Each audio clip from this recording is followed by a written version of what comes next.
Well, star playmaker Ben Hunt has been granted an immediate release by the St George Illawarra Dragons. Hunt and his management had been in extensive discussions with the Red V before they finally found common ground and reached an agreement earlier today. The club's captain did have 1 year left on his contract worth around $1 million a season, but had been pushing for an early departure. So, in a statement, Dragons CEO Ryan Webb said this decision was not easy and was not taken lightly, but we need to do what is best for the club at this time. It became clear that this is the best path forward for both parties. It allows the club to openly explore the player market and focus on the future. Dragons coach Shane Flanagan also quoted by adding, "No one player, person, staff member or coach is bigger than the club. This decision allows us to get moving in terms of recruitment for next year and beyond, and I'm more than confident on what will unfold." Hunt has also been quoted, "I am grateful for everything the club has done for me over the years and appreciate them allowing me to explore other opportunities." Well, let's get more on this breaking story. News Corp Rugby League writer Michael Carianis joins us now. Mick, great to catch up with you. Gee, the off-season's usually much busier than the season proper, and so it's proved with this story in particular. It's been bubbling along for a while. Just take us to the detail and how we got to this point.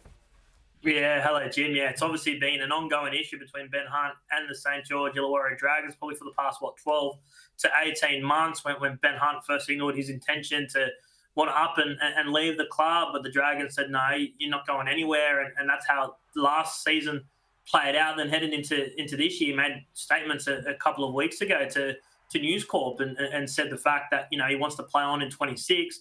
The Dragons, he doesn't feel like the Dragons want him. He also intimated that they should sign Clint Gutherson to play in the 5'8" spot, which is obviously held by Shane Flanagan's son, Kyle.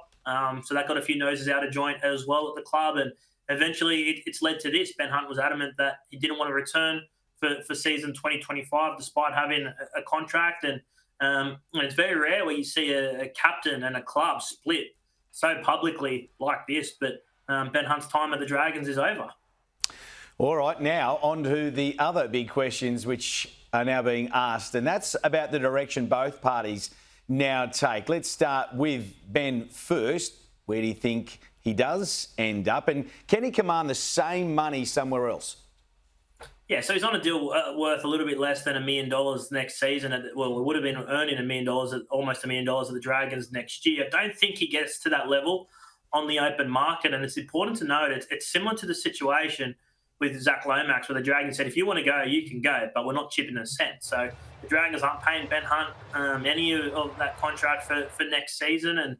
And so I think his value slips below that $950,000 mark, which is on at the Dragons next year. You look at some of the clubs that need a half, and the Dolphins have been keen on Ben Hunt. As recently as a couple of months ago, they asked the question around the Dragons. The Broncos have that Ezra Mam situation. There's no chance that he's back anytime soon.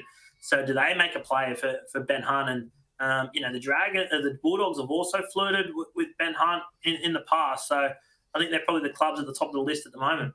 All right, then what about the club? How do they go now about replacing a guy who's currently in the Kangaroos setup?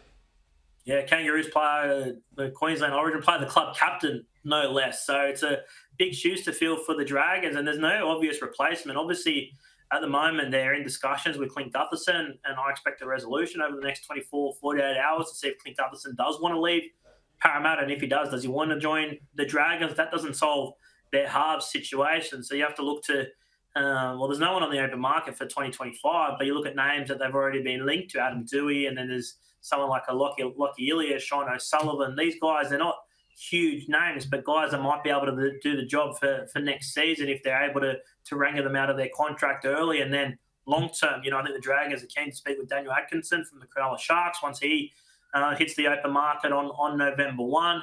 But there's no top line halves that automatically you go, okay, well, that's going to solve the Dragons' number 7 problem. Just a little bit of left field before we leave you. Jackson Hastings on a lot of money at Newcastle, seemingly not wanted, but a Dragons junior, if I remember correctly. Would Shane Flanagan be interested in him at all? Yeah, he does have ties with the Dragons. Obviously, came through the ranks of the Steelers, and still close to a few players and staff that are still at the club. I think anything's available at the moment for the Dragons. They just got to take a breath, and I think Clint Gutherson's their number one priority. If they can get that done, then that will change their scope of their squad next season. But you're right. Hastings is at half that could be on the move. I mentioned Ilias, I mentioned Dewey, I mentioned Sean O'Sullivan. They've all got contracts for next season, but they may be guys that are on the move as well. And of course, November 1, it nears very closely now, and we'll see a lot of movement given usually when one domino goes, a lot more follow after it. You know that better than most. Thanks, Mick. Really appreciate it. Big story in rugby league, and we'll be looking forward to reading all about it. Care of you and the team at News Call. Thanks, Jim. Michael Carianis there with the very latest on what continues now to be quite the developing story. Ben Hunt and the Dragons know more, but what do both parties now do from here? We'll keep you updated when that does come to hand.